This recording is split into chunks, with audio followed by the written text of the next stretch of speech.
قضت محكمة كويتية ببراءة أحد المغردين من تهمة سب شخص الأمير وأجلت الحكم على مغردين آخرين. وكانت دائرة أمن الدولة في الكويت قد تقدمت بشكوى ضد حامد الخالدي مع مغردين آخرين بسبب تغريدات على موقع تويتر اعتبرتها مخالفة للدستور بتهمة التعرض لشخص أمير البلاد، وقررت حبسه لعدة أيام قبل أن يفرج عنه. وانضم إلينا من الكويت مدير مكتب الجزيرة سعد السعيدي. سعد، لماذا تزايدت في الآونة الأخيرة وتيرة محاكمات المغردين الكويتيين على تويتر؟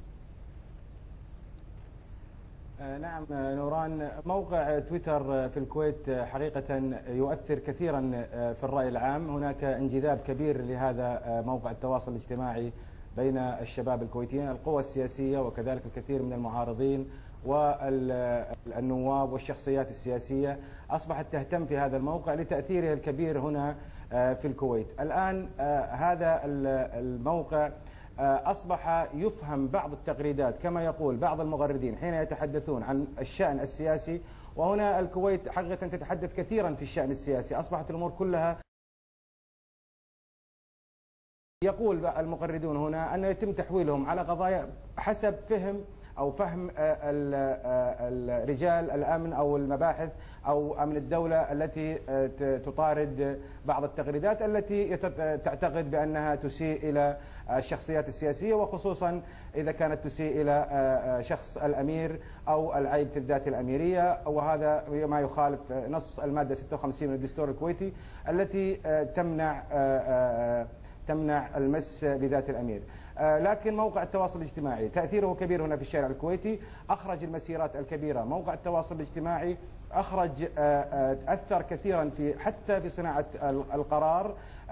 كثيرا تويتر حين تخرج من بعض الشخصيات السياسية أو المعارض أو حتى الطرف الآخر الموالاة، إذا كانوا يريدون أن ينظموا تظاهرات أو ينظموا تجمعات أو اعتصامات، هي دائما تنطلق من تويتر. ولذلك وأيضا هنا نسبة أخرى أو أمر آخر أن شريحة كبيرة أو يمثل الشباب هنا بين المجتمع الكويتي نسبة كبيرة قد تصل إلى 65% من الشعب الكويتي هم من فئة الشباب، ولذلك الكل هنا يتناول هذا الموقع الاجتماعي. ولكن أصبح هذا الموقع التواصل الاجتماعي تويتر أصبح يمثل أيضا نغمة على البعض من خلال ما طرح من حول منهم إلى النيابة أو إلى المحاكمات والقضاء ثم سجن. أيضا هناك أحد المغردين وهو الراشد العنزي صدر بحقه حكم لمدة 2 ولا زال ينفذ هذا الحكم هذا الشاب بسبب أيضا تغريدة.